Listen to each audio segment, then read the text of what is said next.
Okay, we've got a 5-minute game going on now. As you can see, I've taken a little bit of a nap. Just had some bad days, and I've been on chess.com for a couple of weeks trying to recover from the rough times. This guy's going to be castling queen. So I do likewise.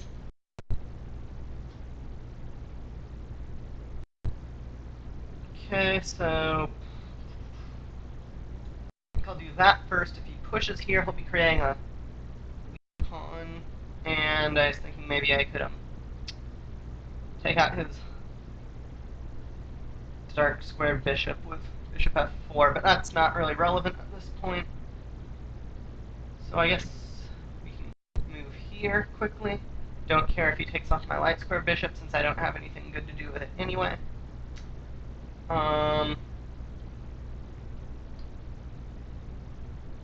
And I guess I'll be trying for c5 now. And getting my light squared bishop somewhere where it's not completely useless.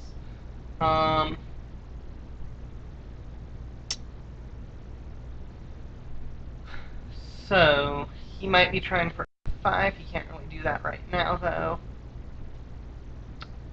So let's go ahead and get this bishop on a better diagonal. And I'm not really sure what to do next. It'll depend on his next move. Maybe I should try and figure out a better place for my knight. Although my knight is right now, if this diagonal clears off, guarding g7.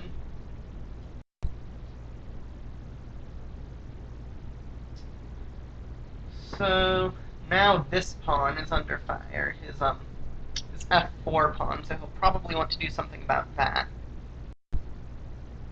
Well, it doesn't look like he did want to do something about that because he did nothing about that. So I guess free pawn is free pawn. Unless there's something that I should probably think a little bit since I'm up time. Yeah, I'm not seeing real downside to taking this pawn. I guess it is noteworthy that if he forces some trades, then it becomes an opposite colored bishop endgame, but he is rated higher than I am right now, so a draw is an acceptable result, I think. Okay, so now I could grab an additional pawn, and he grabs my knight. It's opposite colored bishops, but then maybe I can bring my bishop around to g5, holding my pawns and general stuff. And his c pawn I don't think is particularly useful to him, at least not more useful than his h pawn, so I think I'll take here. Because he can't really defend it well without weakening his king.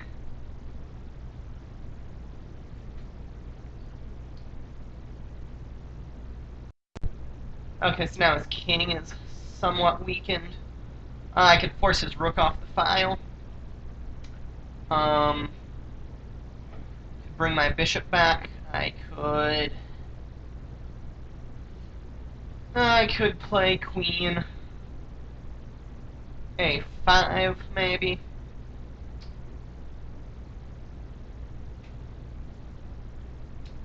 I think I'll go ahead with that plan of playing my bishop to g5.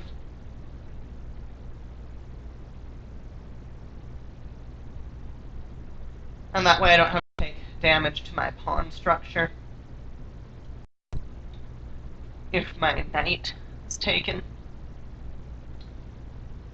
Okay, so now I really like queen a5. So I'll play that, I suppose. And now my next idea will probably be to double on the file since I'm hitting the rook. So I guess...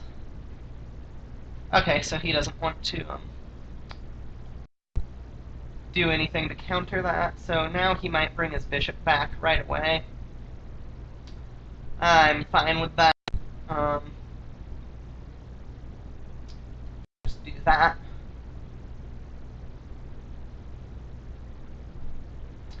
And now I'm potentially hitting this pawn. Although, not yet, because if it was my move and I took it right away, then he could take my rook. And if I take with the knight, then b7 falls, and if I take with the king, he'd have bishop to a check. So now I can either take with the knight, or with the king, or with the queen.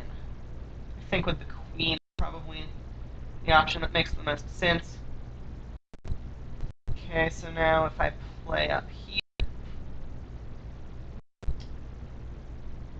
then I think that I can end up taking that pawn. I can just take that pawn now.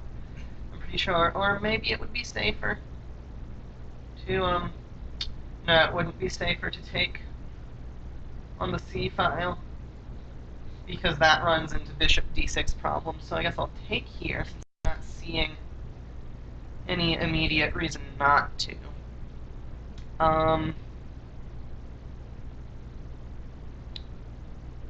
Have to be a little bit careful of discoveries still, I suppose, but I'm again not seeing any immediate danger.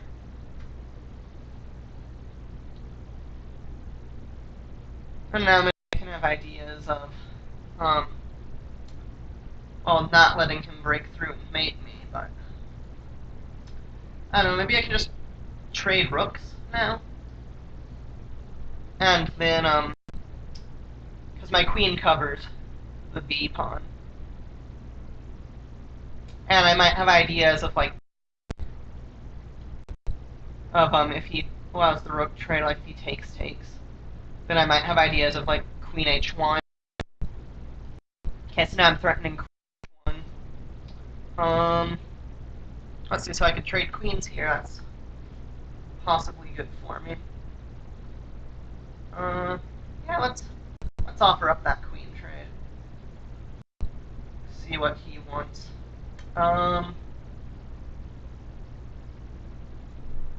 Okay. Not entirely sure what his goal is.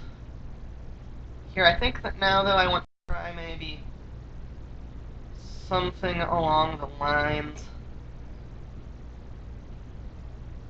of, moving my knight here, just covering a bunch of squares and attacking his bishop. So now I can do this, and that should be good for me, I think.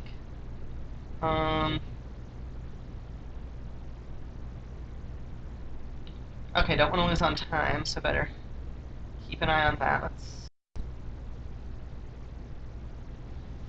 go ahead and do that now, maybe. And yeah, I guess I have to do that. Okay, so now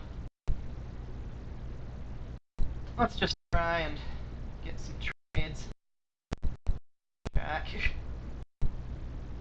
because I really don't want to lose this to some mistake. Okay, so this should make things quite a bit easier. I want to drop the queen, though. Something to note. Let's do that. That. And that. And that. And whoa, time is not on my side.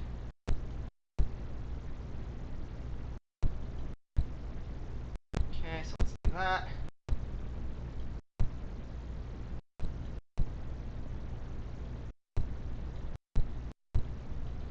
Free queen. Okay, so now I should be able to win just as long as I'm fast enough. Okay, here's that. Phew. Okay, so I guess a brief analysis of that game is in order. Queenside castling, I think it's the Rubinstein French, is always interesting, so let's just go ahead and turn the engine on, though I don't plan on using it particularly in depth. Okay, so maybe a little more than the standard white advantage here. But I mean, now I'm still in a comfortable place, I think. So we both castle. Plays there. I should have played c5 right away. Instead, I was too worried about letting the knight in. Okay, so I mean here, I really don't like my rook being tied down to f8, but again, he doesn't have particular threat yet. And now I should have played king b8, but instead I played c5.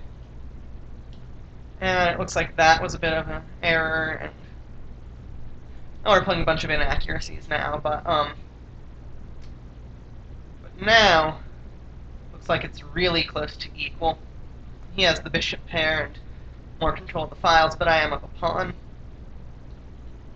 And wow, I still don't have an advantage, but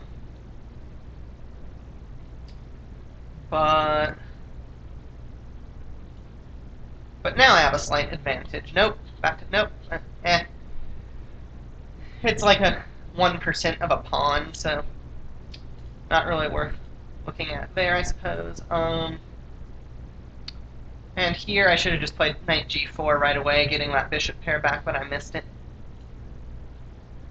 Queen a5 was too attractive. And yeah, now I'm making silly moves, it seems. Yep, now rook d1, and he's up. Wonder what I missed that makes this so horrible.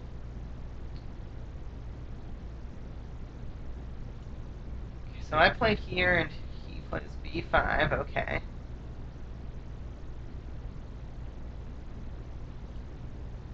I take here. Oh, and queen d4. That's what it was. Okay, and here I'm still dead lost. But he messes it up.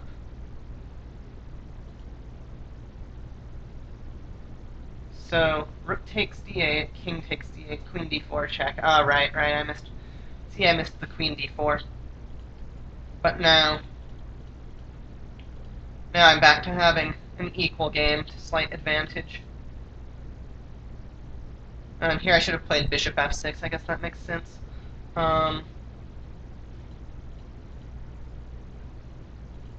And here the time pressure was starting to kick in, so... So yeah, that was I missed the open file. I'm sure that all of you watching were shouting that at your screen, but... This is what happens when you don't really play 5-minute for a few days. Start to miss things. But thank you for watching. I'll probably upload this Sunday. I'm trying to get a video every day of the week because my internet was recently made slightly better so I can upload shorter videos from home without it being too much of an inconvenience. So I hope you enjoyed that game, and I will see you next time.